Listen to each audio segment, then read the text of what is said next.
It happened in front of everyone. My sister sobbed into Mom's arms, pointing at me. She stole Dad's money.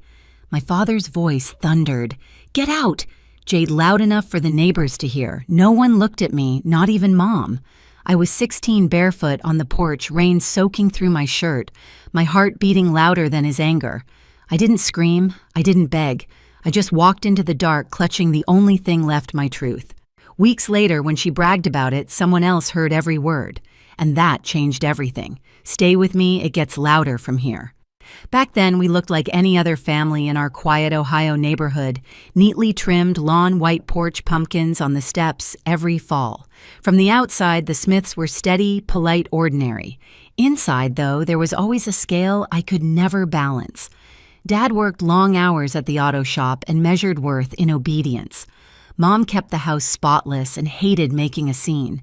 Haley, my little sister, was the soft one. She knew how to cry just enough to melt everyone's heart. And me, I was the quiet achiever, the one who believed love could be earned by doing everything right. I remember Saturday mornings when I'd make pancakes for everyone while Dad read the paper. If Haley burned hers, he laughed and said she's still learning. If I missed a spot on the counter, he sighed like it ruined his day. When I brought home an art ribbon from school, Mom said, "That's nice, Jade, but you should focus on real subjects." But when Haley landed a background role in a Christmas play, she filmed it like a Hollywood premiere. Dad even printed flyers to hand out at church. I told myself that was just parenting, that every family had favorites. I smiled through it, cleaned up after Haley, and reminded myself we were sisters, not rivals. She'd borrow my sweaters, leave them stained, and I'd still fold her laundry. She'd forget her homework, and I'd help her finish it before bed. I thought kindness could fix anything. I thought being the good one mattered.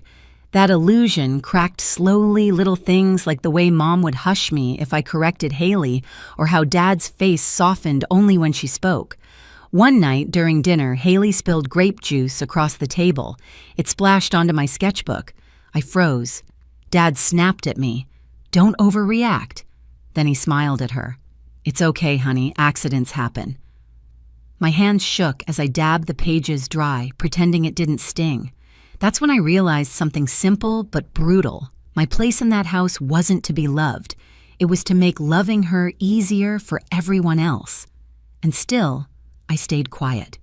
Because that's what peace looked like in our family, silence wrapped in smiles. The older we got, the clearer it became. Haley was the sun, and I was the shadow that made her shine brighter. Every compliment to her came with a quiet comparison aimed at me. When she got a C in math, Dad said she just needs time. When I brought home an A, he said, "Don't brag." At church, people would say, "Your girls are so different." Mom always laughed. "Yes, one's the angel, the other's artistic." I knew what she meant. Artistic was her polite word for difficult. I kept trying to win them over. I stayed after school to help teachers clean up the art room. I volunteered at the library. I even helped Mom decorate for Haley's birthday balloons, cupcakes, glitter all over the floor. When the guests arrived, Mom pulled me aside and whispered, "Stay out of the pictures, honey. Let her have the spotlight." I nodded, pretending it didn't matter. But when the camera flash went off and I wasn't in the frame, something inside me cracked. At dinner that night, Dad poured Haley another glass of soda, ruffled her hair, and said, "She's such a sweetheart, never gives us trouble." I laughed too quietly because the alternative was crying. Then came the whispers at school. Someone, probably Haley, told her friends I was jealous that I always needed attention.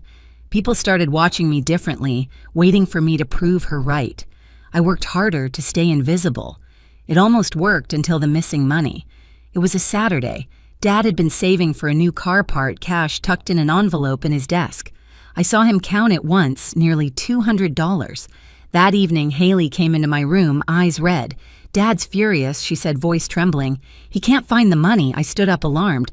Maybe he misplaced it. She hesitated, then looked at me the way a snake sizes its prey. "You should talk to him before he finds out." Minutes later, Dad burst into my room, veins visible at his temple. "Where is it?" he barked. I blinked. "What?" He yanked open drawers, threw my clothes aside until his hand reached under my pillow. The envelope. My breath froze. Haley gasped behind him, perfect timing. I told her not to. Dad, she cried. I told her it wasn't worth it. Mom covered her mouth. Dad's face turned the color of fury. After everything we've done for you, he said, voice shaking. Dad, I didn't enough. The word hit harder than any slap. I remember the silence afterward, the kind that hums inside your skull. I remember Haley's tears hitting the floor. I remember the sound of my own heartbeat, wild and helpless. That was the moment I realized there was no space left for truth in that house. Lies had taken root too deep. Later that night, I heard them whispering downstairs. Dad's voice low, full of shame. Mom's higher, frantic. Haley's sobs between them like punctuation marks. I stayed on the stairs, gripping the railing, listening to my own family plan my exile. She needs to learn a lesson, Dad said. Maybe she'll change, Mom replied. She scares me, Haley whispered. I wanted to scream that I was still their daughter, but when I looked down the dark hallway, I understood something else. Instead, no matter what I said, they had already chosen the version of me they wanted to believe. And I wasn't in it. It happened 3 nights later. The October wind howled outside, rattling the windows while I sat cross-legged on my bed, sketching under the soft desk lamp. The smell of pencil shavings, the sound of my playlist, everything felt still. Then the door slammed open. Dad stormed in, face flushed. Mom followed, clutching Haley, who looked small and trembling in her arms. She confessed, Mom said quietly, voice shaking. She saw you take it. My pencil rolled off the bed. For a second, my mind went blank. Take what I whispered. Dad shoved the crumpled envelope in my face. The money, don't play dumb. He didn't let me finish. He yanked the blanket off my bed, flipped the pillow, and there it was, an envelope filled with cash I'd never seen before. My heart dropped so hard I couldn't even breathe. Haley covered her mouth, eyes wide and wet. I'm sorry, Jade, she sobbed. I didn't want to tell them, but I couldn't hide it anymore. I turned to her, stunned. You put it there, didn't you? Dad's hand slammed down on my desk so hard the lamp flickered. Watch your tone, he barked. You should be ashamed. Mom looked at me, her lips trembling. Why would you do this to us? To your sister. The world blurred. My voice came out cracked. I didn't steal anything. You have to believe me, but they didn't. The decision was already written across their faces. Dad grabbed a black trash bag stuffed in whatever he thought were my things, socks, a sweater, a pair of jeans, and thrust it against my chest. Get out, this house doesn't harbor thieves. I just stared at him, my fingers numb around the plastic. Dad, please, go, he said. Right now. Mom didn't speak. She only held Haley closer, whispering, It's okay, sweetheart. Mommy's here. I'll never forget the way Haley looked at me, then how her tears suddenly stopped, how the corner of her mouth twitched upward for just a second. A smile small and cruel, and in that moment, I knew.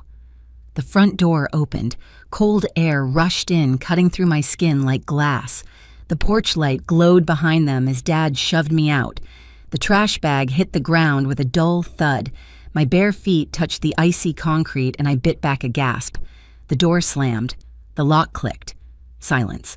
For a long time, I just stood there staring at the wood grain of the door, the light bleeding through the gap at the bottom. I thought about knocking about, screaming until someone listened, but something in me broke clean instead. I knew even if I shouted until my voice vanished, no one would open that door again. So I turned away. The night was bitter wind slicing through my thin pajamas. My breath came out in white clouds as I stepped off the porch and onto the street. The asphalt stung like fire under my feet, but I kept walking. Leaves scraped along the sidewalk, the moon hung low, and somewhere far off a dog barked once and fell silent. By the time I reached the small park near school, my legs were shaking. I sat on a cold bench, hugging the trash bag to my chest. Inside it, I could feel the corner of my sketchbook pressing against my ribs, a tiny piece of who I used to be. For hours, I watched the streetlights blink my body, shivering uncontrollably. And when dawn finally bled into the horizon, one thought circled in my head, steady and cold. If they could throw me away so easily, then I would learn how to live without them. The first few nights blurred into each other: park benches, bus stops, the empty library staircase. I learned how to stay invisible. I'd sit in the farthest corner of the library until closing, pretending to read. When the staff turned off the lights, I'd sneak back in, curl up behind the old bookshelf, and wrap my jacket around my knees. The hum of the air vent became my lullaby. Sometimes I went to the gas station down the street where the clerk had stopped asking questions. I'd rest my head on the plastic table near the window, the smell of gasoline and burnt coffee thick in the air. Every time the door chimed, I flinched, expecting my father's voice. It never came. Days passed like that quiet, hungry cold, and then one afternoon I saw her, Grandma Maggie, standing outside the library in her gray coat holding a paper bag. "You look like you haven't eaten," she said softly. I froze, terrified she'd scold me, drag me home.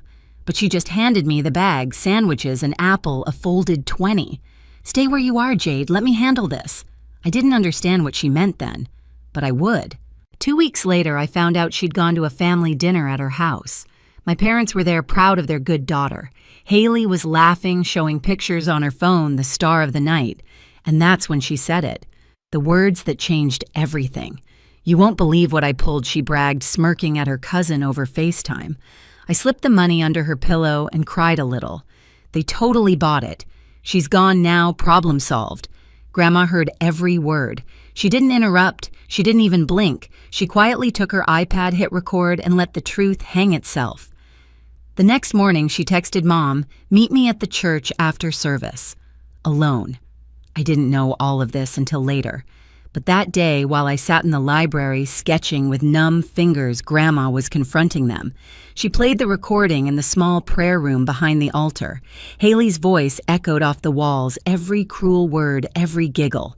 Mom broke down, sobbing. Dad turned white. Grandma didn't yell. She just said, "You threw away a child for a lie. Now you'll make it right." By that afternoon, they had no choice. Grandma made them post a public apology on Facebook in the church group, even emailed my school principal. My name cleared within hours. The same people who whispered behind my back now wrote comments like, "Poor Jade," and "How could they?" Dad's phone buzzed nonstop. Mom couldn't leave the house. And Haley, she stayed in her room, curtains drawn.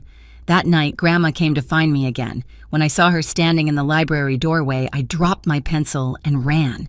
She held me tight, whispering, "You don't need to defend yourself anymore. The truth spoke for you." Later, in her warm kitchen over soup and soft lamplight, I finally let myself cry, not from pain, but from relief. For the first time in weeks, I wasn't invisible. Grandma kept me with her after that. Her red brick house smelled like cinnamon and coffee, and every morning she'd hum while frying eggs, pretending not to notice when I lingered in the doorway, just to be sure she was real. She didn't ask me to forgive anyone. She only said, "Let the truth do what it's meant to do, heal you, not chain you." At school, teachers who once avoided me now met my eyes. My English teacher slipped a note onto my desk. "I'm sorry. I should have asked, not assumed. I didn't need more than that." Haley avoided me completely, walking the opposite direction in the hall. At church, people whispered, but this time the weight wasn't on my shoulders, it was on theirs. One weekend, Grandma brought me a pair of new running shoes, navy blue with white lace. "You need to feel the ground again," she said. I started running in the mornings through quiet streets past houses still asleep. The air was sharp clean. Each step felt like reclaiming something they'd taken. A month later, Dad tried to call.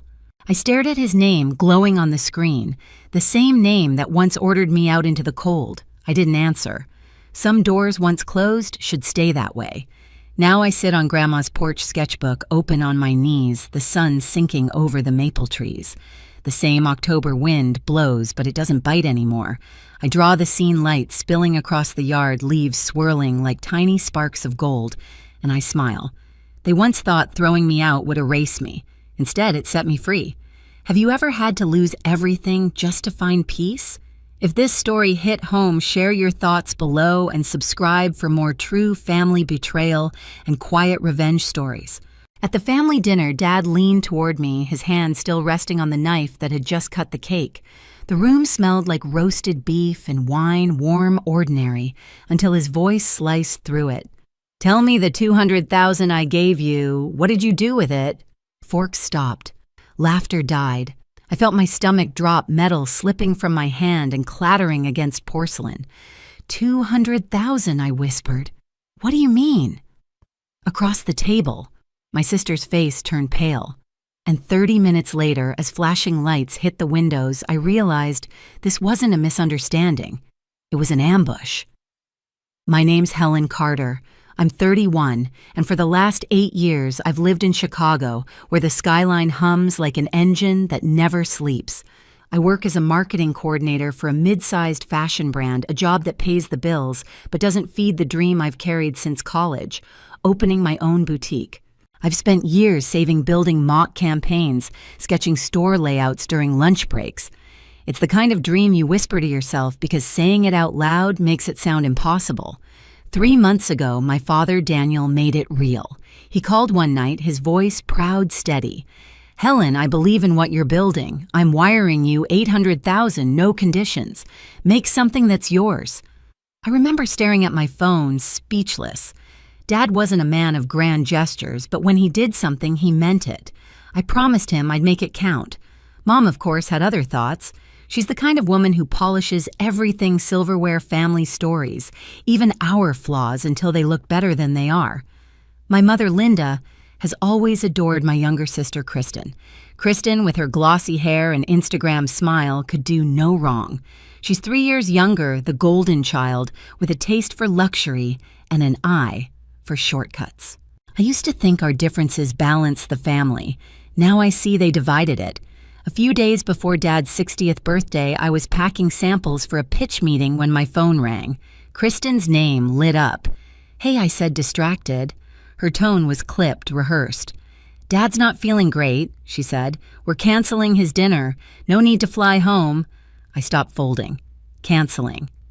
He's been talking about that party for months.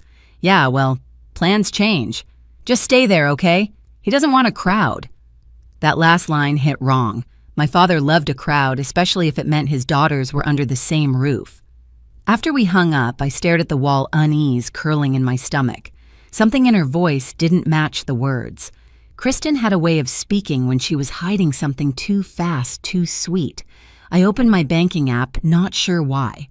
My savings looked fine, but a line item caught my eye. A small transfer reference, buried between transactions, vague like someone had tested the system. I couldn't shake the thought that it was connected. That night I called Aunt Ellen, Dad's sister, the only one in this family who never played sides. Canceled, she repeated, half laughing. I was at their house yesterday. Your dad was tasting cake flavors. My heart thudded. So the dinner's still on. Of course it is. Why Kristen told me he was sick. Ellen's voice sharpened. Honey, he looked perfectly healthy. Don't let her keep you away.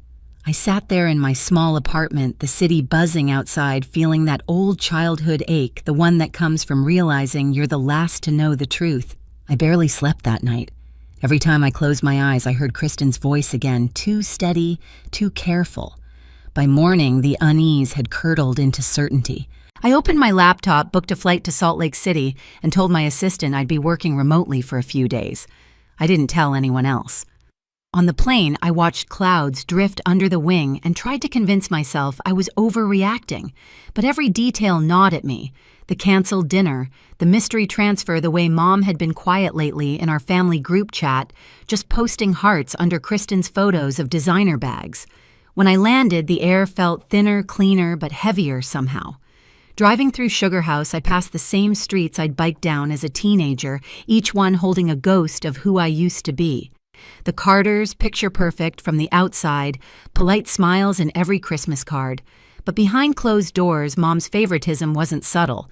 Kristen always got the bigger slice, the newer dress, the louder praise. I used to think staying quiet kept the peace.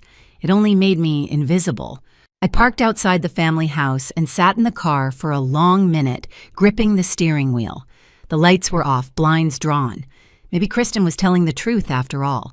I almost laughed at myself until a faint sound cut through the stillness. Laughter. Multiple voices.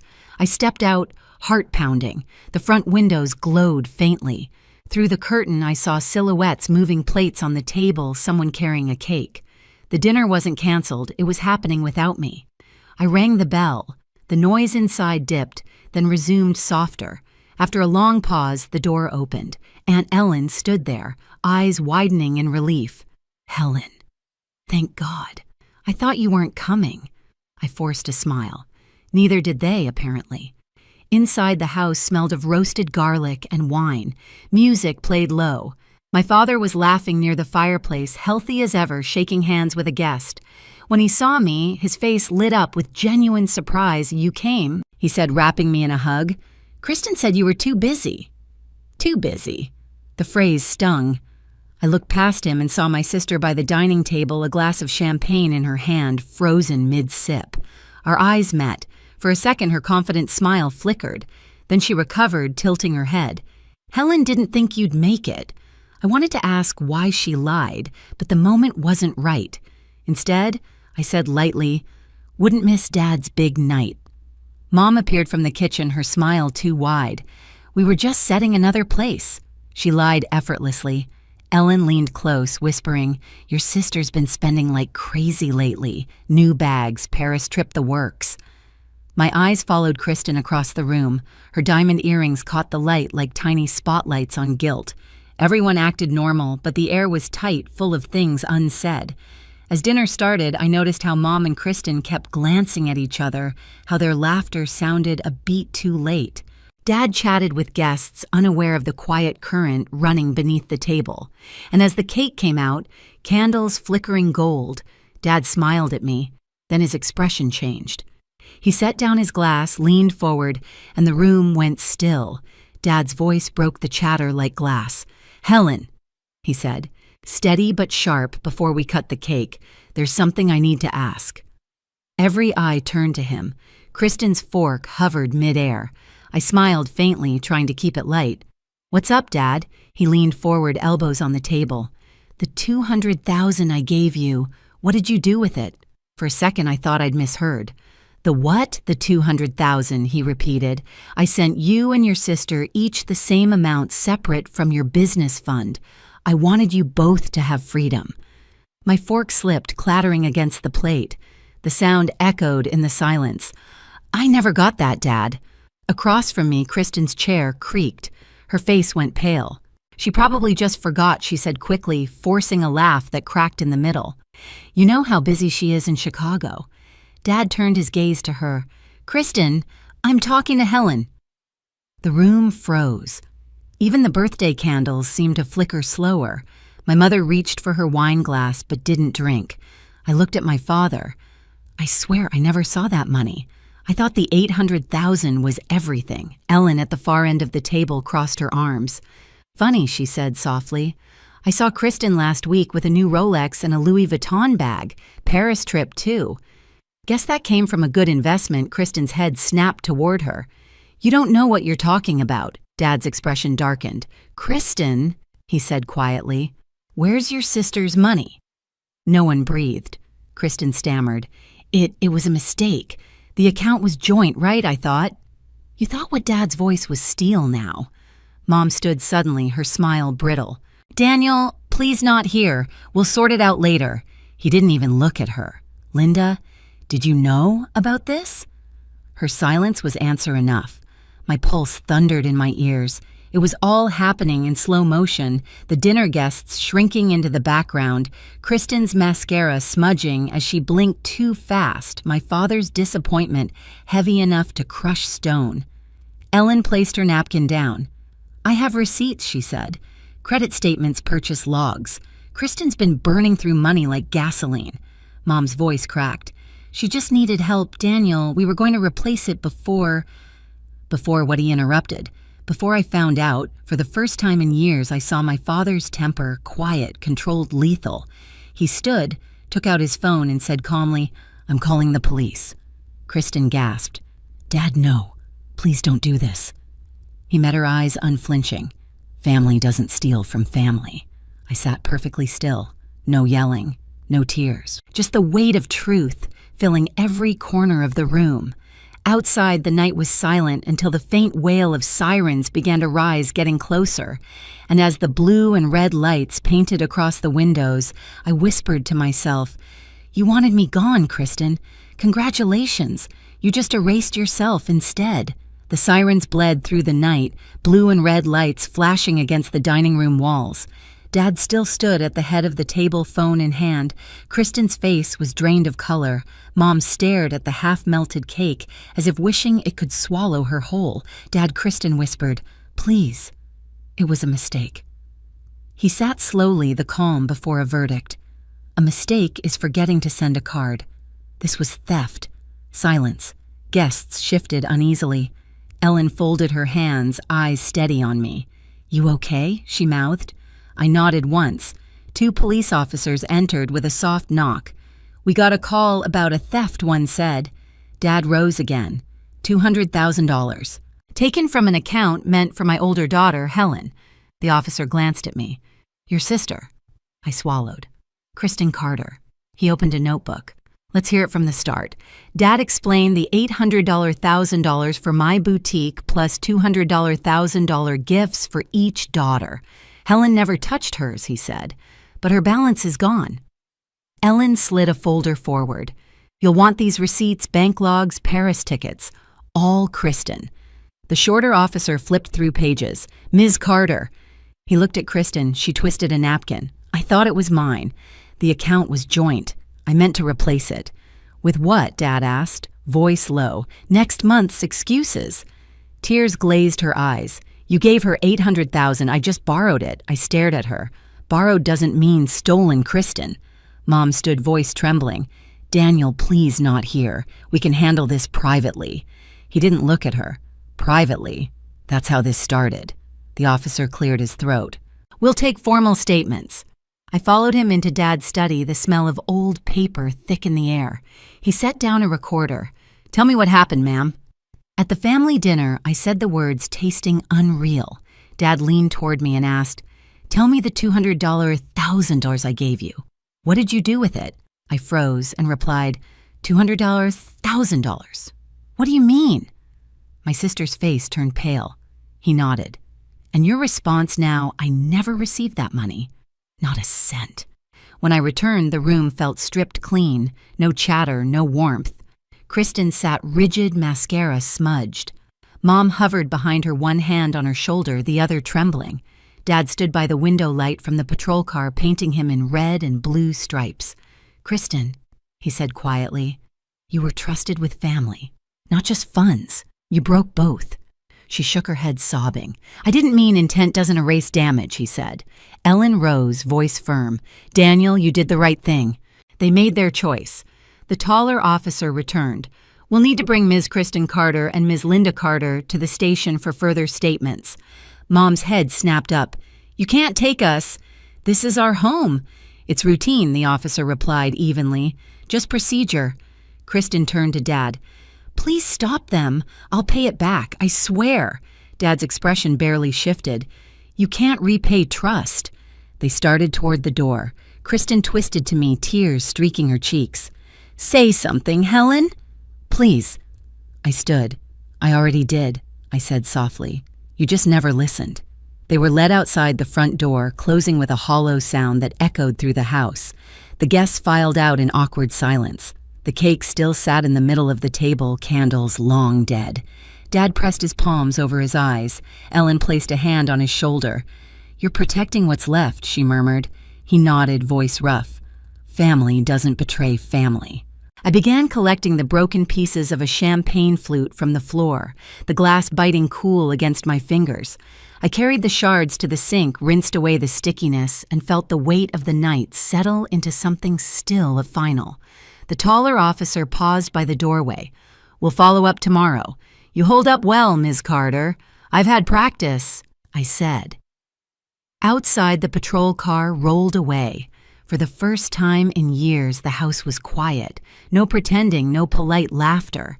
Just the faint tick of Dad's watch on the mantel, the one I'd given him, echoing steady as truth. He picked it up, studied the engraving. "Thank you for believing in me. I'll wear this to the lawyers tomorrow," he said. "Good," I replied. "It still fits you." Ellen squeezed my hand. "Rest, Helen. Tomorrow's the beginning, not the end." I looked at the dark window where my reflection stood alone, outlined by the dying glow of red and blue. "No," I said quietly. "It's both." And somewhere beyond that silence, the night exhaled. 30 minutes later, the police had come and gone, but the damage, the truth, and the calm after betrayal were all that remained. Months later, I stood in front of the boutique sign that read, Helen's Atelier, its gold letters catching the morning light. Inside, rows of dresses swayed softly under the hum of new beginnings. The money Dad gave me, the money they tried to steal, had built something real. Some nights I still hear his voice at that dinner table, the question that tore everything open. But now it feels like closure, not pain. Betrayal didn't end me. It clarified me. If you've ever had to rebuild after someone you loved broke your trust, share your story below and hit subscribe for more.